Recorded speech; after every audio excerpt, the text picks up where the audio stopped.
Super योद्धा का season 3 का 10वां मेगा एपिसोड। तो चलिए शुरू करते हैं। अब तक आपने सुना ध्रुवांतक, ध्रुव शौर्य और ध्रुव रायजादा प्लैनेट अबिसिया में जाकर आखिरकार ध्रुव शौर्य की पुरानी शक्तिदेव शरीर हासिल कर लेता है। जैसे ही ध्रुव शौर्य को अपना पुराना शक्तिदेव शरीर हासिल हो जाता है, वो लोग रक्षकों से इजाज़त लेकर अपने अपने प्लैनेट्स वापस जाने की तैयारी करने लगते हैं। तभी छोटू ने ध्रुव शौर्य से कहा, भैया बहुत दिन हो गया मैं अपने घर वालों से नहीं मिला, तो मैं भी प्लैनेट प्लूटोनिया वापस जाता हूँ और वहाँ का भी हाल चाल देख लेता हूँ। वहीं ध्रुव शौर्य ने ध्रुवांतक से कहा, ध्रुवांतक तुम भी अपने आप को और ज़्यादा शक्तिशाली बनाने की कोशिश करते रहो, क्योंकि आगे हम तीनों को मिलकर ज़ायरन को पूरी तरह से तबाह करना है, क्योंकि बस कैद करने से ही हम लोग ज़ायरन को ज़्यादा देर तक रोक नहीं पाएंगे। वहीं ध्रुवांतक ने कहा, हाँ ध्रुव भैया, मैं भी कोशिश करूँगा और जल्द से जल्द ताकतवर बन जाऊँ। वहीं छोटू ने कहा, मैं भी आठों प्राचीन निशानों की ताकत को और अच्छे से समझकर अपने आप को और ज़्यादा ताकतवर बनाऊँगा भैया। वहीं ध्रुव शौर्य मुस्कुराया और छोटू और ध्रुवांतक से अलविदा कहकर आयामों के बीच से होते हुए मार्कस की तरफ वापस जाने लगा। वहीं कुछ घंटे आयामों के बीच से गुजरते हुए आखिरकार ध्रुव शौर्य प्लैनेट मार्कस पहुंच गया। जैसे ही वो प्लैनेट मार्कस पहुंचा, वो फौरन रोशनारा गठबंधन के हेडक्वार्टर की तरफ जाने लगा। कुछ ही देर के बाद ध्रुव शौर्य रोशनारा गठबंधन के हेड ऑफिस के बिल्कुल नज़दीक पहुंच गया और गेट में देखते हुए उसने देखा कि मानो हर कोई उसी की तरफ देख रहा है। उसने महसूस किया कि हर कोई उसे बधाई देने लगा। वही उसके चर्चे मानो पूरी मार्कस में छा गया था। तभी कुछ देर बाद आचार्य विदुरदेव भी वहां आ गए। आचार्य विदुरदेव ध्रुव को देखकर बहुत खुश हुआ। वही ध्रुव भी जाके आचार्य को प्रणाम किया और आचार्य से कहा, आचार्य आखिरकार मुझे मेरा पुराना शक्तिदेव शरीर भी हासिल हो गया। अब वक्त आ गया कि मैं इस शरीर का इस्तेमाल करके देवगोली का निर्माण शुरू कर दूं। वहीं ध्रुव शौर्य की बात सुनकर आचार्य विदुरदेव ने भी मुस्कुराया और उसने ध्रुव से कहा, ध्रुव हालांकि मैंने तुम्हें पहले ही देवगोली बनाने का विधि बता चुका हूँ, लेकिन ये देवगोली बनाना उतना आसान नहीं होगा, क्योंकि तुम्हारे पास बस एक ही शक्तिदेव का शरीर है और कोई भी शक्तिदेव योद्धा, हालांकि वो कितना भी काबिल हकीम क्यों ना हो, लेकिन 3 में से एक ही बार वो एक देवगोली का निर्माण कर सकता है। इसीलिए तुम्हें सबसे पहले अपनी पूरी शक्ति को जागृत करना होगा और अपने ध्यान को इस कदर केंद्रित करना होगा कि गलती की कोई गुजारिश ही ना रहे। वहीं आचार्य की बात सुनकर ध्रुव शौर्य मुस्कुराया। उसने आचार्य से कहा, आचार्य अगर जड़ी बूटी की बात की जाए तो मैं किसी भी जड़ी बूटी को प्रकट कर सकता हूँ। फिर आचार्य ने सोचा कि हाँ, वाकई में ध्रुव शौर्य तो दिव्य रोशनियों का राजा है और इसी कारण ध्रुव शौर्य कल्पलता दिव्य रोशनी को भी प्रकट कर सकता है। ये कल्पलता दिव्य रोशनी एक अनोखा और बड़ा ही रहस्यमयी ऐसी दिव्य रोशनी है जो कोई भी जड़ी बूटी का बीज प्रकट कर सकता है। यानी कि अगर बात जड़ी बूटी की हो तो उनके पास किसी भी जड़ी बूटी की कोई कमी नहीं रहेगी, लेकिन अगर बात की जाए शक्तिदेव शरीर की तो मार्कस में सिर्फ अभी ध्रुव शौर्य का ही शरीर, जो कि उसका पुराना शरीर था, मतलब एक ही शरीर इस विधि के प्रयोग के लिए इस्तेमाल हो सकता है। यानी चाहे उसके पास जड़ी बूटियाँ कितना भी हो, लेकिन शक्तिदेव शरीर उनके पास बस एक ही है और अगर वो देवगोली बनाने में नाकाम रहे तो शायद उन्हें दूसरी मौका कभी ना मिले। वही बात की गंभीरता को समझते हुए ध्रुव शौर्य ने अपने रिंग से एक 9वीं स्तर की उच्च गोली बाहर निकाली। वही उसने आचार्य से कहा, आचार्य क्योंकि ये एक देव गोली है, यानी इसका शक्ति 10वें स्तर के गोली से भी ज़्यादा होती है, इसीलिए कोई भी कढ़ाई इस गोली को बनाने के लिए काफ़ी नहीं होगा। तभी आचार्य विदुरदेव ने ध्रुव शौर्य से कहा, इसके लिए तुम्हें अपने सारे दिव्य रोशनियों को मिलाकर एक दिव्य कढ़ाई बनानी होगी। जैसे ही तुम दिव्य कढ़ाई बना लेते हो, उसमें जड़ी बूटियों को तुम्हें पहले निखारना होगा। जैसे ही जड़ी बूटी निखरने के बाद उससे जड़ी बूटियों का जो एसेंस है वो बाहर आएगा, तो वो धीरे धीरे एक तरल में परिवर्तित होगा। उसी तरल को तुम्हें और ज़्यादा निखार कर एक गोली में बदलना होगा। फिर उसके बाद तुम्हें एक 9वीं स्तर की गोली की ताकत भी उस गोली के साथ मिलाना पड़ेगा। जैसे ही ये 9वें स्तर की गोली उन जड़ी बूटी से बना उस गोली से मिलेगा, तब जाके देव गोली बनने का प्रक्रिया शुरू हो जाएगी। जैसे जैसे तुम अपने दिव्य रोशनियों की मदद से इन दोनों गोली को अच्छे से निखार के मिला पाओगे, फिर तुम्हें अपना जो शरीर है उसको भी निखारना होगा और दिव्य रोशनी की मदद से धीरे धीरे तुम्हें उस शरीर को जलाते हुए, उसे निखारते हुए देव तरल का निर्माण करना होगा। जैसे ही तुम्हारा शरीर देव तरल में परिवर्तित हो जाए, फिर उन दोनों गोली को तुम्हें देव तरल से मिलाना होगा। लेकिन जैसे ही देव तरल के साथ वो दो गोली मिलेंगे, तब एक भयानक शक्ति उत्पन्न होगी और आसमान में सजा देने वाली दैत्यकार बिजली से भी ज्यादा ताकतवर बिजलियों का उत्थान होने लगेगा, जिसका सामना तुम्हें ही करना पड़ेगा, क्योंकि कोई शक्तिदेव ही इस कदर शक्तिशाली बिजली को संभाल सकता है। वहीं आचार्य की बात सुनकर ध्रुव शौर्य पहले तो थोड़ा परेशान हो गया, फिर वो अपने आप को ये बात समझाने लगा कि अगर वो देवगोली बना नहीं पाया तो शायद ही कभी वो एक पूर्वजी शक्तिदेव बन पाएगा। और पूर्वजी शक्तिदेव ना बनने का मतलब तो यही है कि जायरन का खतरा ब्रह्मांड में हमेशा हमेशा के लिए बरकरार रहेगा। यानी कि अगर ध्रुव शौर्य पूर्वजी शक्तिदेव स्तर तक नहीं पहुंच पाया तो वो जायरन को नहीं मार पाएगा, और जायरन को अगर कैद करके भी रखा गया तो अंधेरे के गुलाम फिर से जायरन को आज़ाद करने की कोई न कोई योजना अवश्य बनाएगी। यही बात सोचकर ध्रुव शौर्य थोड़ा सा चिंतित हो गया, लेकिन उसके बाद उसके आंखों में एक बहुत ही बेरहम और कातिलाना चमक नजर आने लगा। तभी ध्रुव शौर्य ने आचार्य से कहा, आचार्य, हालांकि मैं इस जगह पर इस गोली का तो निर्माण कर सकता हूँ, लेकिन ये जगह सुरक्षित नहीं है। आप एक काम कीजिए, आप रोशनारा गठबंधन से कम 10 विद्वानों को बुलाइए, साथ ही साथ आप हिनिसा, ईरा और महावश जी को भी मेरा संदेश दीजिए और उन्हें भी यहाँ फौरन बुला लीजिए। मैं उनके साथ एक साथ जन्नत समाधि में प्रवेश करूँगा, और इस समय जन्नत समाधि से ज़्यादा महफूज जगह और कोई हो ही नहीं सकता, क्योंकि जन्नत समाधि का पूरा नियंत्रण मेरे अधीन आता है। यानी मैं अगर ना चाहूँ तो जन्नत समाधि के बाहर शक्तियों का कोई भी प्रभाव किसी को भी महसूस नहीं होगा। इसीलिए आप तुरंत उन सबको बुलाइए ताकि मैं तैयारियां शुरू कर सकूं और जन्नत समाधि जाकर मैं देवगोली बनाने का जो प्रक्रिया है उसे तुरंत शुरू कर देना चाहता हूं। वहीं ध्रुव की बात सुनकर आचार्य ने भी अपना सर हिलाया और वो रोशनारा गठबंधन की तरफ जाने लगे। कुछ ही देर के बाद आचार्य विदुरदेव, महावश जी, ईरा, हिनिसा और रोशनारा गठबंधन से 10 विद्वान भी वहां आ गए, जिनमें से 4 तो 9वें स्तर के विद्वान थे और उनमें से सबसे कमज़ोर विद्वान भी 6ठे स्तर के विद्वान थे। इन सबको देखकर ध्रुव शौर्य मन ही मन बहुत मुस्कुराया और उसने उन सबका स्वागत किया। फिर ध्रुव शौर्य ने जन्नत समाधि जाने का रास्ता अचानक से प्रकट कर दिया। जैसे ही जन्नत समाधि का रास्ता खुला, तभी ध्रुव शौर्य ने सबको जन्नत समाधि के अंदर जाने के लिए कहा। जैसे ही वो सब जन्नत समाधि के अंदर गए, ध्रुव शौर्य ने भी जन्नत समाधि के अंदर प्रवेश किया और ध्रुव के साथ आचार्य विदुरदेव भी जन्नत समाधि में प्रवेश कर गए। फिर ध्रुव ने कुछ मंत्र पढ़ा और वो जन्नत समाधि का दरवाज़ा अचानक गायब हो गया। जन्नत समाधि में प्रवेश करने के बाद ध्रुव शौर्य ने आचार्य विदुर से कहा, आचार्य, इस जगह में काफ़ी सारे विद्वानों की मकबरा है और वहीं पे बहुत सारे विद्वानों की आत्मा का अंश भी मौजूद है। अगर रोशनारा गठबंधन के इन विद्वानों ने उन अंश को अपने अंदर सोख पाया तो उनकी स्तर पहले से बढ़ जाएगी और वो अगले स्तर तक पहुंचने की तैयारी भी कर पाएंगे। तो जब तक मैं देवगोली बना लेता हूं, तब तक आप सब भी अपनी अपनी शक्तियां बढ़ाने के लिए यहाँ पर ट्रेनिंग स्टार्ट कर दीजिए। जैसे ही ध्रुव शौर्य ने आचार्य विदुर को ऐसा कहा, आचार्य विदुर ने भी हामी भरी और सारे रोशनारा गठबंधन के मेंबर्स को कहा, दोस्तों, ये जगह शक्तियों से भरा पड़ा है। यहाँ पे आपको काफ़ी सारे विद्वानों के लाश और उनके आत्मा का अंश भी मिलेगा, जिन्हें अगर आप काबू कर पाए और अपने अंदर सोख पाए तो आपकी शक्ति का स्तर भी पहले से बहुत ज़्यादा बढ़ जाएगा और ऐसा भी हो सकता है कि आप एक स्तर ऊपर या फिर उससे भी ऊपरी स्तर तक पहुंच पाए।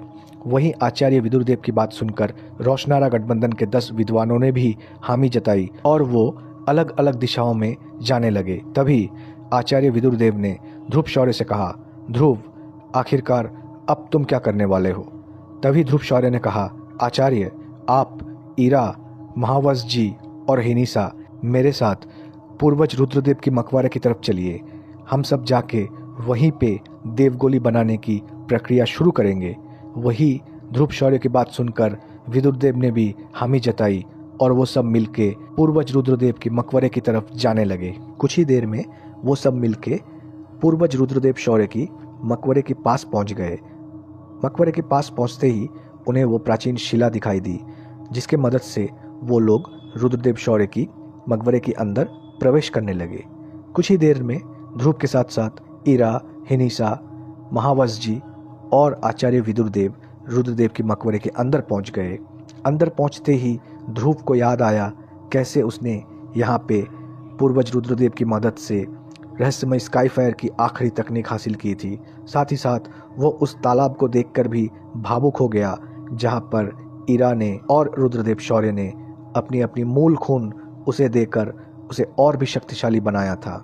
वहीं इस बात को सोचकर ध्रुव शौर्य अंदर ही अंदर थोड़ा भावुक हो गया और उसने ईरा से कहा, ईरा क्या तुम्हें याद है कैसे यहीं पर मेरी शक्तियाँ बढ़ी थी और मुझे शौर्य दल के शुद्ध खून के साथ साथ विहान दल का भी शुद्ध खून यहीं पे हासिल हुआ था, और अगर उस वक्त तुम और पूर्वज रुद्रदेव शौर्य ना होते तो शायद मैं कभी इतना ताकतवर बन ही नहीं पाता। वहीं ध्रुव शौर्य की बात सुनकर ईरा भी भावुक हो गई और वो जाके ध्रुव शौर्य के गले लग गई। फिर कुछ देर बाद ध्रुव शौर्य ने आचार्य विदुरदेव से कहा, आचार्य अब वक्त आ गया है कि मैं देवगोली बनाने की विधियाँ आरंभ कर दूं।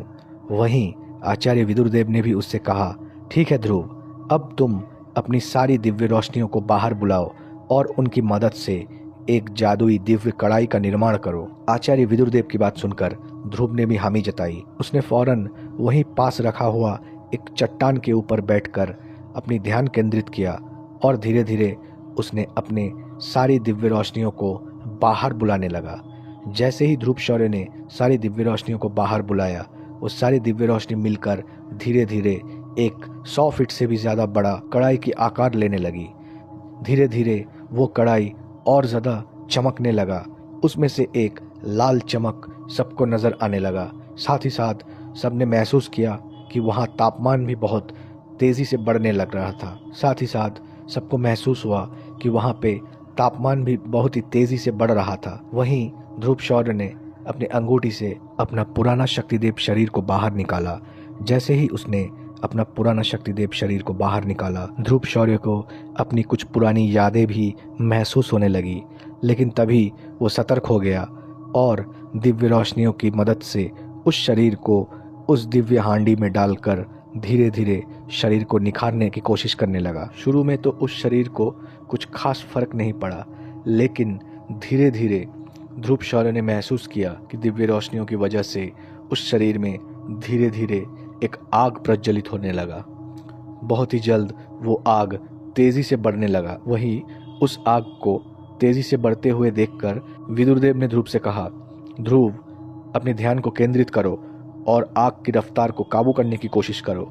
इतना जल्दी अगर ये आग फैलेगा तो ये शरीर दिव्य तरल में बदलने से पहले ही नष्ट हो जाएगा। वही आचार्य की बात सुनकर ध्रुव ने भी हामी जताई और वो आग को नियंत्रण करने की कोशिश करने लगा। कुछ ही देर के बाद उसने आग को पूरी तरह से नियंत्रित कर लिया और धीरे धीरे वो शरीर जलने लगा। कुछ ही घंटों के बाद वो शरीर धीरे धीरे एक हरे रंग के तरल में परिवर्तित हो गया। जैसे ही वो शरीर तरल में परिवर्तित हुआ, सबको महसूस हुआ कि उस तरल में बेशुमार ताकत और बेशुमार अंदरूनी ताकत छुपी हुई है। वहीं आचार्य विदुरदेव ने ध्रुव शौर्य को एक 9 स्तर की गोली प्रदान की और ध्रुव से कहा, ध्रुव वक्त आ गया है, तुम कल्पलता दिव्य रोशनी की मदद से जो जो जड़ी बूटी की ज़रूरत है उन्हें जल्द से जल्द प्रकट करो। वहीं ध्रुव शौर्य ने भी आचार्य की बात सुनते हुए कल्पलता दिव्य रोशनी की मदद से सारी जड़ी बूटियों को धीरे धीरे प्रकट करके उसे उस दिव्य कड़ाई में डालने लगा। जैसे ही वो सारी जड़ी बूटी उस दिव्य कड़ाई के अंदर गया तो वो भी धीरे धीरे निखरने लगे और अंततः वो भी जाके एक गोली में परिवर्तित हो गए। वहीं पर दिव्य तरल, जड़ी बूटियों से बना गोली और रैंक 9 की गोली साथ साथ उस कड़ाई के अंदर निखरने लगे। धीरे धीरे वो तीनों तत्व एक दूसरे के साथ मिलने लगी। जैसे ही वो तीनों एक साथ मिलने लगे, वहीं पे कड़ाई के अंदर बेशुमार ताकतों की मानो एक लहर उठने लगी, जिस ताकत के दबाव से आसपास सभी को एक शक्ति का तीव्र दबाव महसूस होने लगा। वही कुछ देर बाद वहीं सबने देखा कि वो तीनों तत्व एक दूसरे के साथ मिलने के बाद एक बड़ा रोशनी का गोला बन गया और वो गोला सीधा आसमान की तरफ जाने लगा। वहीं आसमान की तरफ देखकर हर कोई चौंक गया, क्योंकि सबको दिखाई दिया कि आसमान में मानो 100 से भी ज़्यादा दैत्यकार काली बिजलियाँ प्रकट होने लगी और वो बिजली धीरे धीरे नीचे की तरफ आने लग रहा था। तभी महावश जी, आचार्य विदुरदेव, इरा और हिनीसा एक साथ मिलकर अपनी अपनी शक्तियों को बाहर निकाला और उन शक्तियों से एक कवच का निर्माण किया। जैसे ही वो बिजली आकर उस कवच से टकराया तो वो कवच तुरंत ही टूट गया। सबको अपने शरीर में बेतहाशा दर्द की अनुभूति हुई। उनके चेहरे मानो सफ़ेद सा हो गया। ये देखकर ध्रुव ने अपनी आंखें खोली और वो अपनी शक्तियाँ बाहर निकालने लगी। तभी ध्रुव ने भी आसमान की तरफ देखकर महसूस किया कि ये बिजली बहुत ही खतरनाक है। तभी उसने अपने शरीर के चारों तरफ एक दिव्य कवच बनाया और वो उड़ के आसमान की तरफ जाने लगा। जैसे जैसे सजा देने वाली उस दैत्यकार बिजली ध्रुव से टकराया, ध्रुव को भी अपने शरीर में बेतहाशा दर्द महसूस होने लगा, लेकिन वो धीरे धीरे उन शक्तियों को अपने अंदर सोखने लग गया। तभी ध्रुव ने विध्वंसक दिव्य रोशनी को कहा, विध्वंसक रोशनी, इस बिजली को सोख लो और इसकी शक्तियाँ मुझ में समाहित कर दो। वहीं ध्रुव की बात सुनकर जनाब विध्वंसक भी सीधे आसमान की तरफ जाने लगा और जैसे जैसे वो बिजली विध्वंसक दिव्य रोशनी से टकराने लगा तो वो रोशनी मानो धीरे धीरे उन बिजलियों को अपने अंदर समाने लगा। जैसे जैसे वो बिजली विध्वंसक दिव्य रोशनी से टकराया, दिव्य रोशनी ने उन बिजलियों को मानो निगल लिया। जैसे ही विध्वंसक दिव्य रोशनी ने उन दैत्यकार बिजलियों को अपने अंदर समाहित कर लिया, ध्रुव ने महसूस किया कि उसकी शक्तियाँ धीरे धीरे और बढ़ने लगी है। अपनी शक्तियों में इस कदर बढ़ावती महसूस करके ध्रुव शौर्य भी बहुत खुश हुआ। कुछ ही देर के बाद मानो आसमान से 100 से भी ज़्यादा सजा देने वाली दैत्यकार बिजली गायब होने लगी। तभी ध्रुव को दिखाई दिया कि वो रोशनी के गोले धीरे धीरे एक गोली के आकार में परिवर्तित हो रहा है। तभी ध्रुव ने जाकर उस गोले को अपने हाथ में लिया और अपने अंगूठी से एक दिव्य बोतल को बाहर निकाला और उसमें कुछ मंत्र अभिमंत्रित करने के बाद उस गोली को उसी बोतल में कैद कर दिया। कुछ देर तक वो गोली बोतल के अंदर ही छटफटाने लगा। फिर उस बोतल में चढ़ा सील के आगे वो गोली भी धीरे धीरे कमज़ोर पड़ने लगा और आखिरकार वो एक साधारण गोली जैसा ही गोली बन के उसी बोतल में समा गया और बोतल के अंदर कैद हो गया। ये देखकर ध्रुव शौर्य बहुत ही खुश हुआ। साथ ही साथ आचार्य विदुरदेव, महावश जी, इरा और हिनीसा भी बहुत खुश हुआ। उन्होंने ध्रुव को ढेर सारी बधाइयाँ दी। तब ध्रुव आखिरकार चैन की सांस लेने लगा, क्योंकि अब देवगोली का निर्माण हो चुका था, यानी कि अब वो आसानी से 5 शक्तिदेव तैयार कर पाएंगे। और जैसे ही 5 शक्तिदेव तैयार होगी तब ध्रुव भी पूर्वजी शक्तिदेव बनने का अपना प्रक्रिया शुरू कर देगा।